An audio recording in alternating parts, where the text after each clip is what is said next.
Good morning, everybody. I'm Larry Jacobs. This is Pre-K-12 Education Talk Radio on January 19th, 2023, and thanks so much for being with us today. And if you're not with us today, you're with us at some time, so you know that we archive the shows over at ace-ed.org, ace-ed.org. Go over there anytime, and you can go under podcasts. You'll see the link, and you can go sort through all the shows, listen to whatever you want to, but I hope you listen to this one. Okay, this is Dr. Jared Jacks, okay, J-A-X, Dr. Jared Jacks. Jared is a physics teacher, okay, and also the CTE, Career Technical Ed Coordinator at a great school called Staten Island Technical High School in New York City. Okay, it's consistently one of the top 100 high schools in the United States. Okay, we've had the school on before. We got Jared today, and we're going to talk about how CTE fits into strong academic behavior, okay, and also how it ensures equity for everybody. It really creates well-rounded academics, and I'm thrilled to have a physics teacher who's involved in CTE. Please go over to our website, ace-ed.org. See everything we do over there, our magazine, Equity and Access, which is a wonderful online journal. Just click on the cover. We have SEL Today. We have teacherretention.com. You'll see it all linked there. And, again, every podcast is over there, ace-ed.org. And I just want to say you're welcome to subscribe to the magazine. Everything we do over there is free. And if you're interested at all, okay, in equity and access for kids, and I assume you are because you're listening to what we do here, please go over, sign up for free. You'll really enjoy the magazine. It's really good. We're not going to harass you. We don't do anything with the list except send you the magazine, okay? So it's free. No tricks, no nothing. Okay, so I hope I just talked Jared into signing up. Let's find out. It's spinning. Still spinning. What's going on here? Jared, we'll get you. For some reason it's not connecting. Well, that's weird. I don't know what's going on. That never happens. Jared, you may have to call back in if you can hear me. I don't know why it's not connected. Jared just dropped. He's going to call back in a minute, I am sure. Let me go over this again. Okay, what I wanted to say, and this to me is extremely important, and I do have to thank Ian McCullough over at Turnitin for introducing me to the folks over at Staten Island Technical High School. First of all, I got to tell you this. They are known, if you go over to their website, Staten Island Technical High School, they are the Siths, S-I-T-H-S, like Revenge of the Sith, okay, in Star Wars, Siths, Staten Island Technical High School.org. You can learn a lot about what they do over there. There's Jared. Hi, Jared. I don't know what happened there a minute ago. Okay, how you doing? Larry? Good morning, Larry. Can you hear me? Hi, Larry, buddy. How are you? Good, hey, good man. I got the technical difficulties. How you doing? Thanks for having me on.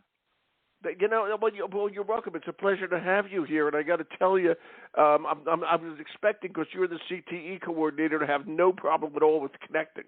Okay, what was the problem? What was the challenge? Yeah, you're so good. I heard you loud and clear the whole time. Whenever we deal with technology and education, it's never easy. It never goes the way it's supposed to, but it never does. But we pivot, we adapt, and we always have to roll with the punches as it comes in. So yeah. Good to be I don't with know you, if you and heard thanks for having me on. It's a pleasure. I don't know if you heard me at the beginning there, but when I first learned about you guys, I went over to your website, and it was SITHS, Staten Island Technical High School. But isn't there Revenge of the Sith? Isn't that a Star Wars thing? Revenge of the Sith? Am I missing something? So, no, yes. we kind of geek out on the Star Wars theme from time to time at the school, but we are not the evil empire. We are trying to be a beacon for the city and for CTE, and I hope I can try to promote as much as possible today on the show what value it's adding to, the youth today. Well, believe me, this is a great school. And by the way, I do want to say something. Say hello to Mark and Kristen for me. Mark Erlenmoyne and Kristen Fusano-Pizzo were on the show in 2022. I hope they're doing great. Okay? And please tell them hello for me. Okay? We've had a good show. Doing good things. Well, you are doing good things, but I got to ask you this, Jared, to start off. And I love this. You're a physics teacher, but you're also the CTE Coordinator, Career Technical Education. And that's very rare to see that combination. Okay, very rare. Okay, so talk to me about how you. Yeah, go for it. Just talk about how you became the coordinator of those things. It's really interesting to me. So I do teach physics. I've been teaching physics for the DOE for 15 years in New York City. Wow. Wow. I got my doctorate at Columbia in instructional technology right after I graduated and started working. I've always had a passion for technology, and what I focused on specifically at the school that I'm at now, and also at my previous school where I started in the Bronx, engineering and information technology.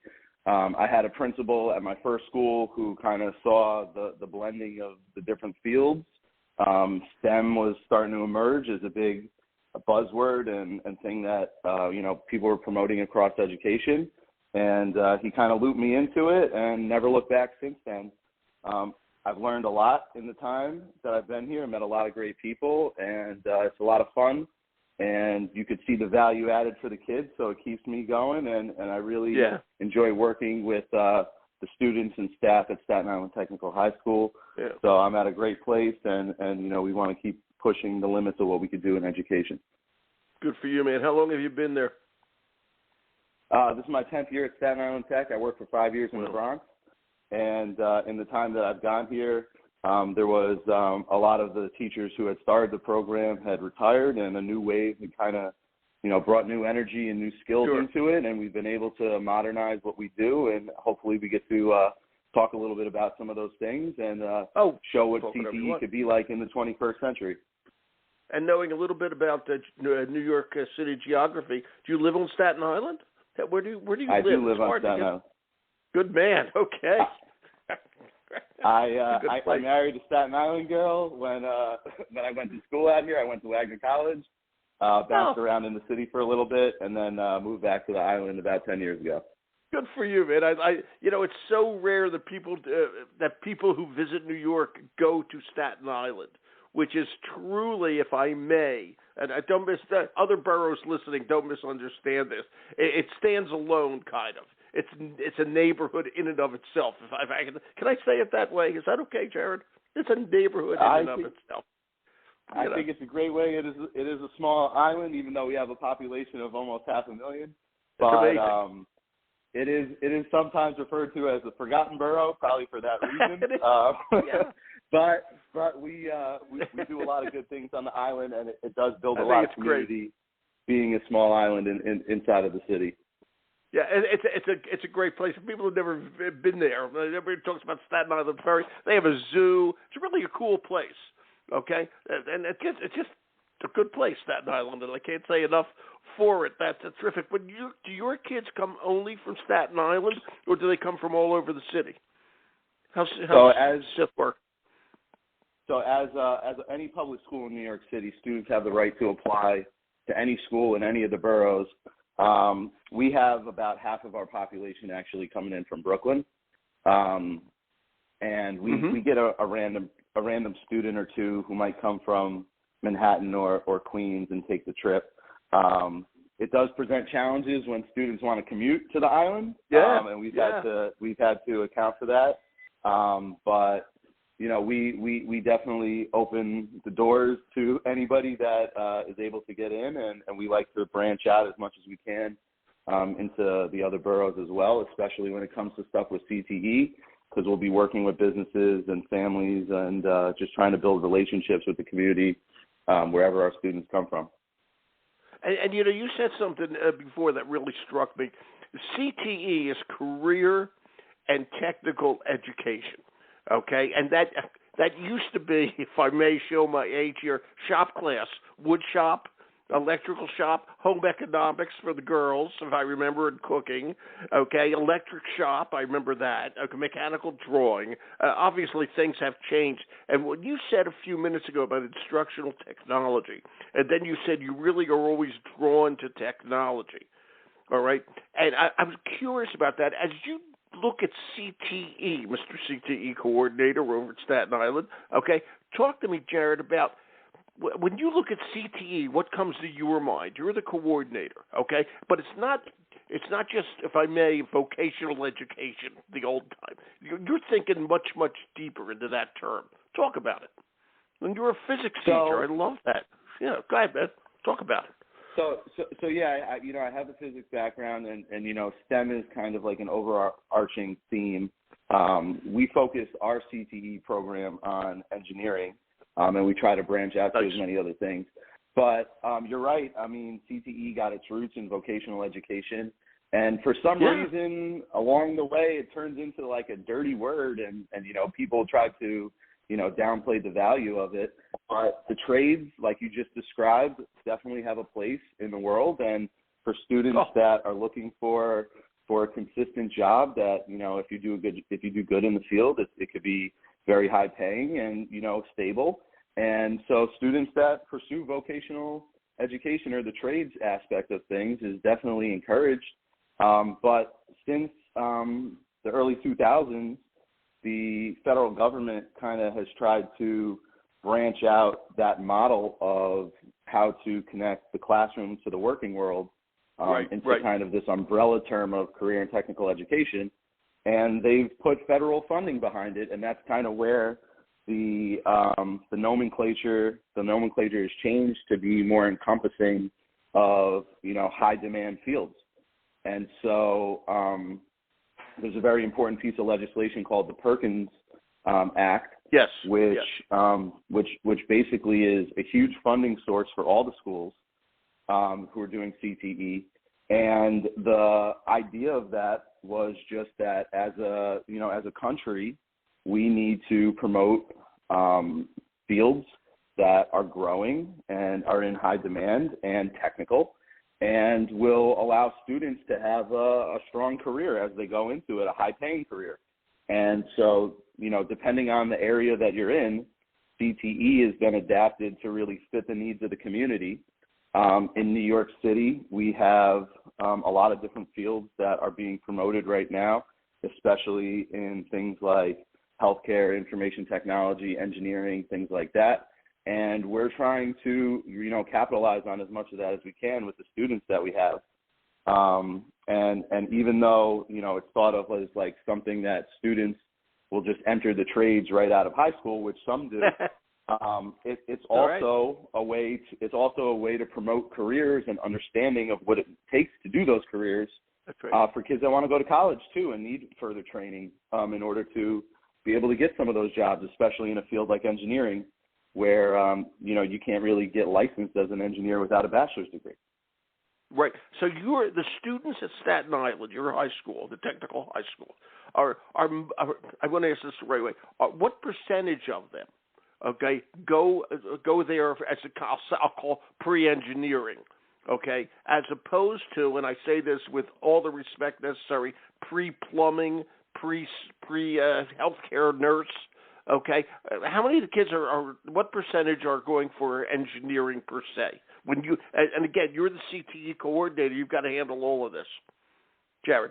So yeah, I mean, Larry, we offer a lot of different courses and after school activities for our students. Plumbing's not really something that we focus on at our school in particular, but we as part of the CTE program do try to promote during open houses and try to recruit kids who are interested specifically in engineering and information technology, healthcare. And that's one of the things with New York City that's actually really great, because they have high school fairs where families can learn about the different, elective courses and the things that each school is fitting to what they want to do. And we promote CTE as much as possible, but we recognize that there's some kids that are going to go through the courses and decide to go and be a lawyer or want to be, other things beyond what we want to do. So we think that the skills that we're building through CTE are definitely transferable and will allow the kids, as soon as they leave, to make a good choice as to where they want to go. And you just brought up my next question. As you guys create your curriculum, what skills are you building? That's an important question. So what we do, and I mean, for those of the people that are not really familiar with CTE, there's really, two aspects to it. And I always have a firm belief that everything starts in the classroom. And so what you had kind of just touched upon is that, we're trying to promote skills within the engineering field, how to use modern manufacturing technologies, and then also how to integrate things related to computer science, data analytics, things like that. And then, from there, we are connecting with the workforce and industry partners that we have in the community. And the other side of CTE is that not only are you learning academic knowledge, but you're also learning how to apply it in the real world. And that's right. We've been very blessed to work with a lot of different community partners and have been able to get our students a lot of different opportunities, hopefully culminating with internships to work with businesses and see what the field is really like. And from there, students are hopefully able to really make good choices about, what they want to do, whether it's, someone who wants to, not necessarily at our school, but somebody who maybe wants to jump right into the workforce, or if they want to pursue, a 2-year or 4-year degree, they know what they're getting themselves into, and they're not just going to, spend a bunch of money on a degree that they're not really interested in by the time they graduate. And so, part of it is that the kids might come to Staten Island Tech because they see some of the cool technology and things like that. And by the end, they're like, I don't want to be an engineer. And that's okay, too. That's okay, too. Because that's what I was going to say. That's okay. Yep. They've learned that that's not for them. Absolutely. And, that that's is part of the very process, important too. lesson. That's one of the most important lessons you can learn, okay? And Absolutely. if you can learn that in high school, you're ahead of the game, okay? This is not for me, okay? And I learned that. I love science. I love science when I was a kid, but I'm not good at math, okay? And I learned that science is so math-based as I went through high school, okay, that this is not something I want to pursue further. It's just a hobby, so to speak, something I like, but I'm going on to something different, which brings me to the question, okay? You're a very specialized high school, if I may. How do you find, and I know you work with Mark on this, but how do you folks find, your principal, how do you find the right teachers? Because, I understand the math teacher, I understand the, quote, engineering or robotics teacher. Certainly, they fit in beautifully, okay? But the English teacher, okay, the social studies teacher, all right, et cetera. How do you find the right person to meet the needs of that particular student? Because you're leaning in such a strong direction towards technical and, in this case, engineering education. What is it? How do you and Mark do it, Jared? So you hit the nail on the head, Larry. I mean, it really does start with the classroom and the teachers. Sure. I feel like no matter where you're at, that's got to be the building block for whatever you're doing. We have a great staff from the humanities all through the technical fields. I know you do. And, really what we try to do is, try to have some common themes across what we're doing, even though not necessarily they're teaching the same types of, projects necessarily in an English class that they would in, like a robotics class. But the problem-solving approach, the more generalized skills that they could apply in terms of using technology to incorporate into their work. We just had, a math class where they were doing a project where they were using 3D modeling software to show certain geometries. Wow. And then we get into wow.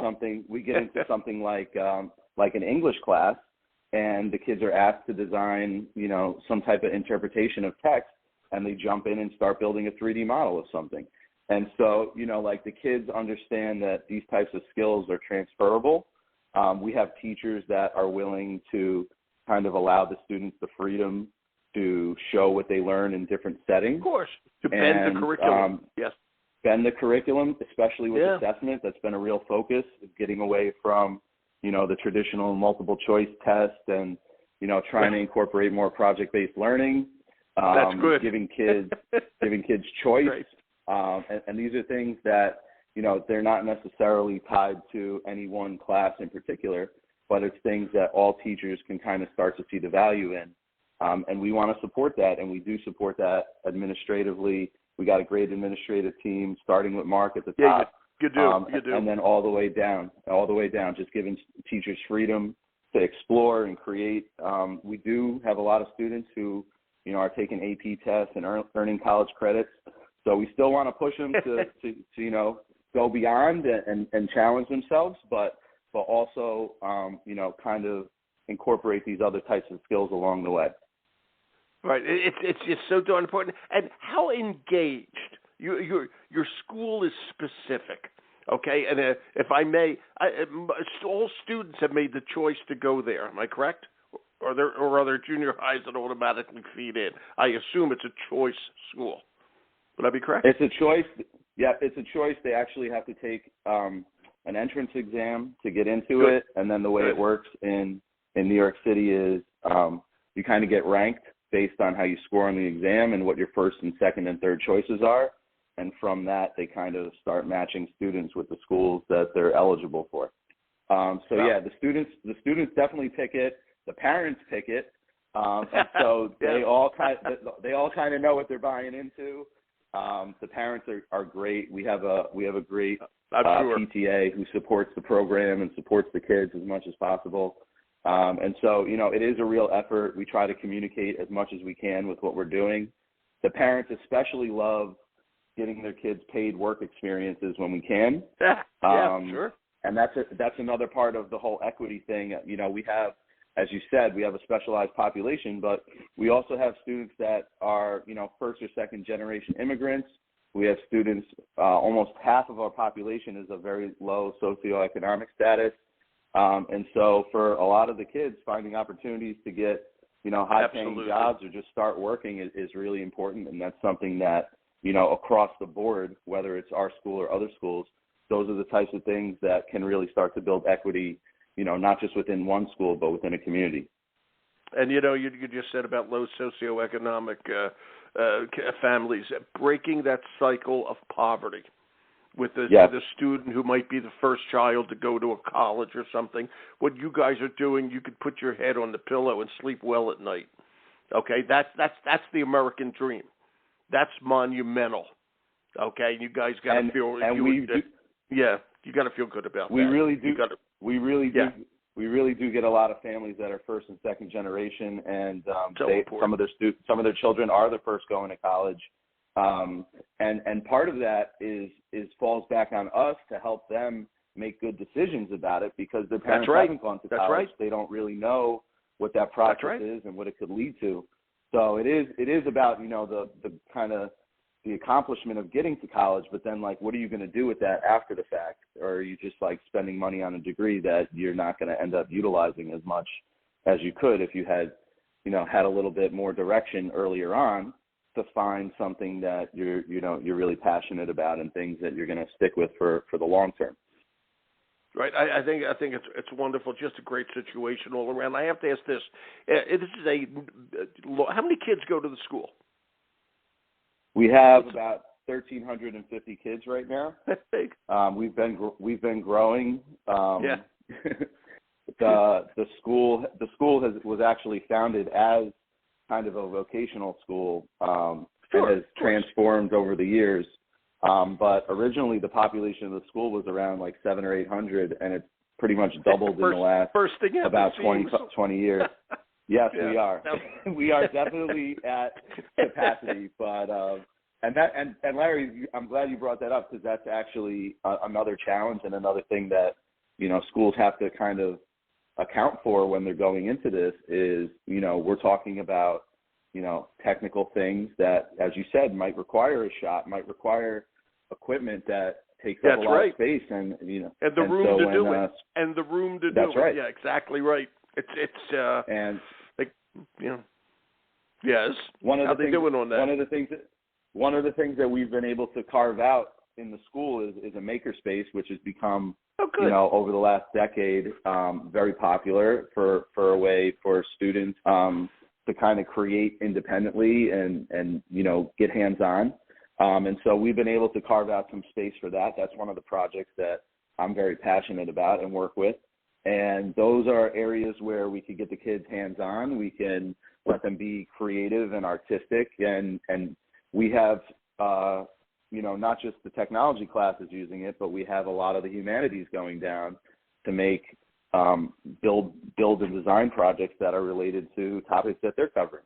And so some of these spaces are shared spaces, and we invite teachers from the humanities and other, departments to come in and see what's going on. And if they find a way to connect the dots across curricula, I mean, that's a win-win-win across the board for everybody. So you just said it right there. That's the key, is cross-curricular. You've got a golden opportunity here, and I remember when I was a social studies teacher, and I remember one of my favorite courses in college was the history of American technology. Okay, the Industrial Revolution, et cetera. It was a fascinating course about American invention, et cetera, and it fits so beautifully in. I just thought of that today as we were talking about all this, into what you guys are doing. Okay, and you the same thought processes go in, okay, to teaching that, and it just brings everything together. And I think it's just very important. I have a question, Jared. Yours is a school of choice. You accept children to go in there, okay? Is there any kind of, and I'm just curious about this, the kids, the key word these days is engagement. Are the students engaged? Okay, I have a feeling the students at Staten Island Tech are very, very engaged, and I have a feeling that there are very few discipline problems. Okay, I realize we're dealing with teenagers who are a little nutsy anyway. Okay, but what's the word on that? The engagement factor and the discipline factor. So I can tell you, Larry, having come from the Bronx in a very tough neighborhood, that the discipline problems are not the same. Our students are not perfect. They have their own issues that we are accounting for. There are still, students being teenagers and doing dumb things, and we deal with that when it comes along. The kids overall are very motivated to be at the school. And as you said, they choose to be here, or sometimes maybe it's their parents choosing for them. But once they get here, they kind of know that, we're gonna hold them to a high expectation of what they do in the classroom. But we try to make it as fun as possible. As far as engagement, as so many other people are probably, dealing with, is what the post-pandemic engagement and, keeping kids interested and locked in looks like. We have that same issue. And so for our students, their attention span is just as short as everybody else at this point. And we got to make it fun. We got to make it engaging. And so really the biggest thing that, with anything that we do is we just try to show the relevance.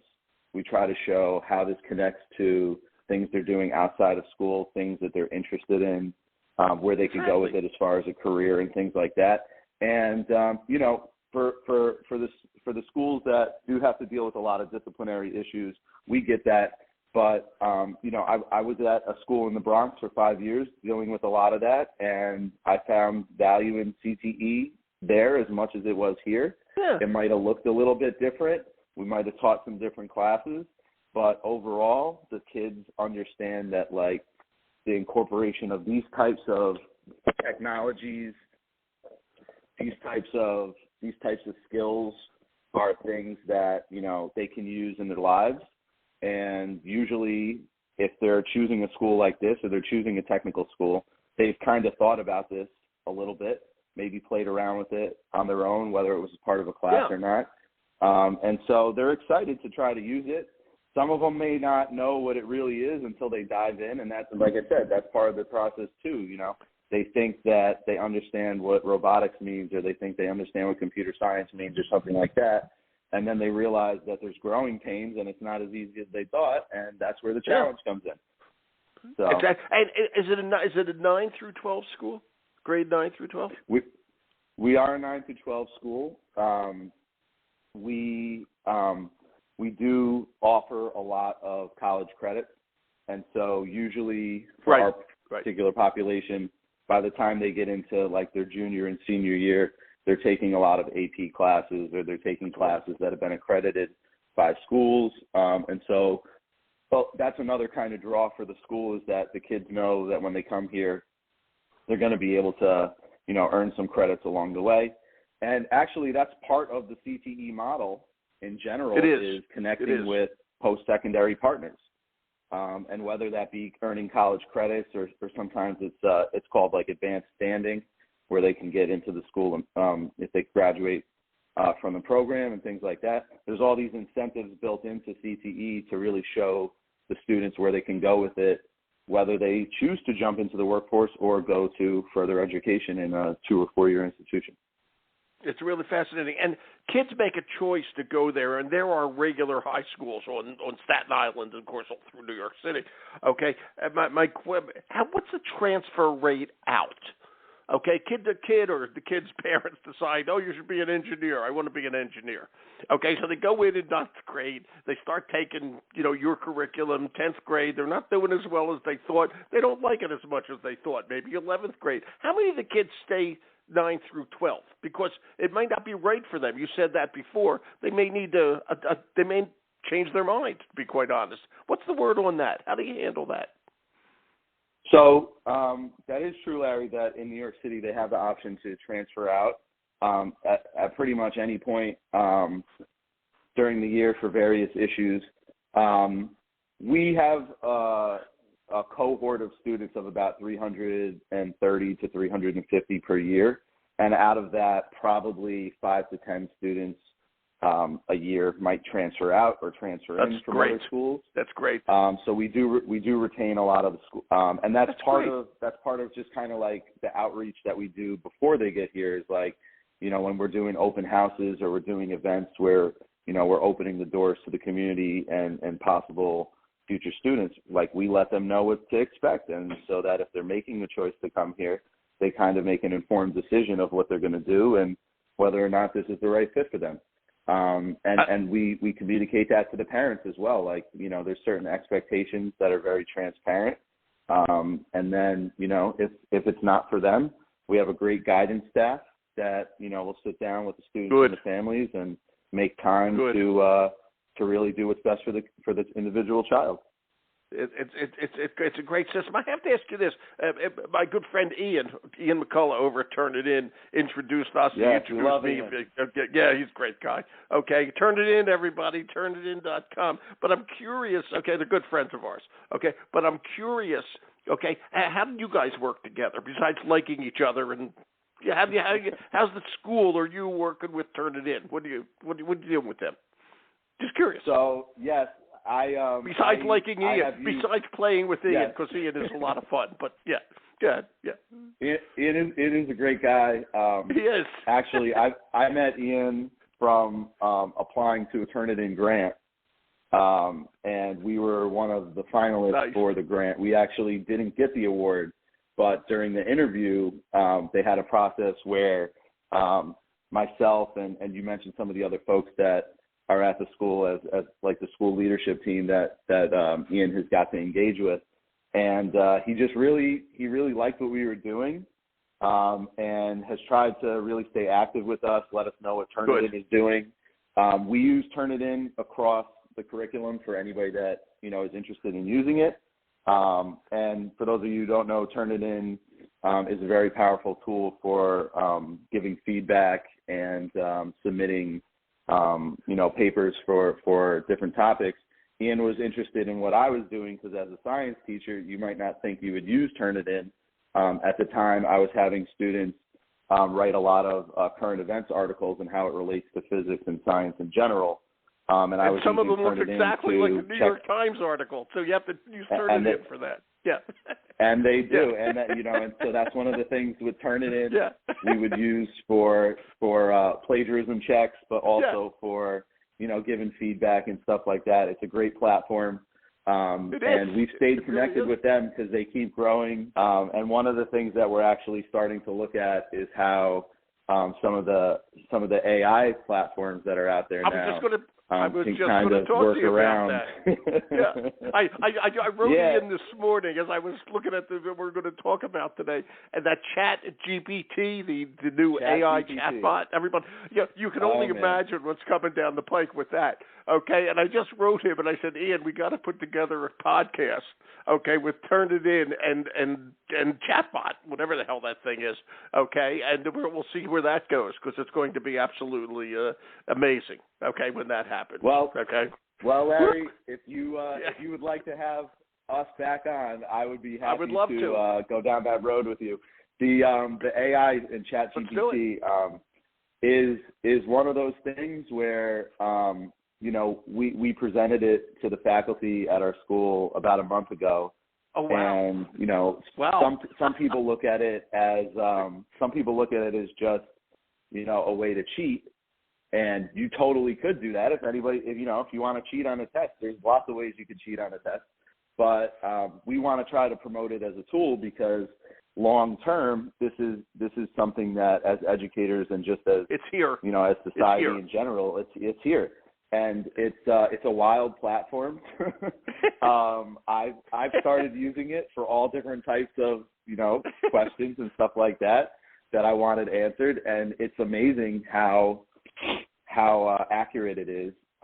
Not just for simple basic questions, but very technical things. Yes. Yeah. Well, and that's the thing, Ian, and you mentioned. You mentioned that it's here to stay. We had a meeting, and part of the CTE process is that you have an advisory board of business partners. And we actually this week had a panel of our business partners come into the building, and I presented on ChatGPT and just asked them, are they using it? What do you see how it might affect the workflow in the professional field? Some have seen it and know what it is. Others were like, the world is ending and, all our jobs are gone and stuff like that. If I may, Terminator 3, Rise of the Machines. Okay. We're going to go with the non-apocalyptic version where, if you use it as a tool, it can really enhance what you're doing. Absolutely. And we had one of our longest partners whose child is an alum of the school. She has stayed connected with us. She's an accountant on the island, and she's a little old school. And we were like, just trying to show her what things are right now. And she asked a very technical accounting question, and it brought up like chapter and verse from something she was just looking at, and she's like, "Oh my God, this is something that could totally save me time." And like, at the end of it, the AI platform says you should still consult with a CPA for most of these types of questions. So she's like, "Oh, thank God, I still have a job." But she's like, "I could totally save time running through volumes and volumes of tax code." So we have there's goods and bads to it. There is, and we got to measure that, and we have to make sure that it if I may sound like a jerk here, but it's true. We got to make sure it enhances academics as opposed to promote cheating. And everything in the education world is changing. Okay, the pandemic forced that along as far as I'm concerned. The kids have changed. Everything's changing. And ChatGPT is another thing that's changing. Okay, so instead of arguing about it, we just continue to throw out the chalk and use that to educate kids. Okay, and because that's just going to get stronger. It's not going to get weaker. It's going to get stronger. It's going to get better. All right, and how do we use that for the good of mankind? Unlike Terminator 3. Okay, 100%, Ian.